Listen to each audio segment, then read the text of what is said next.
തുടർ പരാജയങ്ങൾക്ക് ശേഷം ബോക്സ് ഓഫീസിൽ ട്രാക്കിൽ കയറിയിരിക്കുകയാണ് ആസിഫ് അലി. 2024-ൽ 3 ബ്ലോക്ക് ബസ്റ്റർ അടിച്ച ആസിഫ് അലിയുടെ മോളിവുഡിലെ തൻ്റെ സ്ഥാനം അരക്കെട്ടുറപ്പിച്ചിരുന്നു.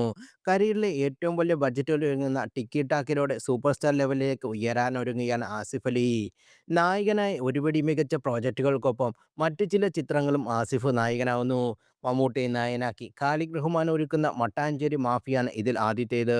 വർഷങ്ങൾക്ക് ശേഷം മമ്മൂട്ടിയുമൊത്ത് സ്പേസ് ഷെയർ ചെയ്യാൻ ഒരുങ്ങിയാണ് ആസിഫ് അലി. റോഷാക്കിൽ ആസിഫ് അലി അതിഥി വേഷത്തിൽ പ്രത്യക്ഷപ്പെട്ടിരുന്നു. ഇപ്പോഴിതാ മുഴുനീള വേഷത്തിൽ ആസിഫ് അലി മമ്മൂട്ടിക്കൊപ്പം ഒന്നിക്കുകയാണ്. മമ്മൂട്ടിയോട് മാത്രമല്ല, മോഹൻലാലിനൊപ്പം ആസിഫ് അലി ഒന്നിക്കുന്നുണ്ടെന്നാണ് റിപ്പോർട്ട്.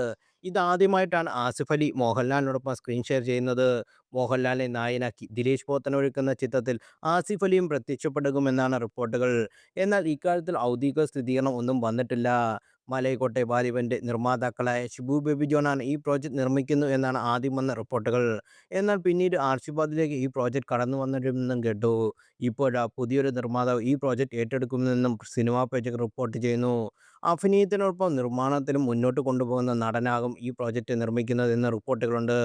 മോഹൻലാലും ആസിഫ് അലി ഈ വർഷം ബാക്ക് ടു പ്രോജക്റ്റുകളുമായി തിരക്കിലായതിനാൽ അടുത്ത വർഷം മാത്രമേ ഈ ചിത്രത്തിൻ്റെ വർക്കുകൾ ആരംഭിക്കത്തുള്ളൂ.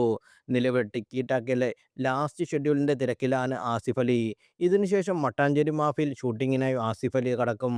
മോഹൻലാലാകട്ടെ തരുൺമൂർത്തി സംവിധാനം ചെയ്യുന്ന L366-ൻ്റെ തിരക്കിലാണ്.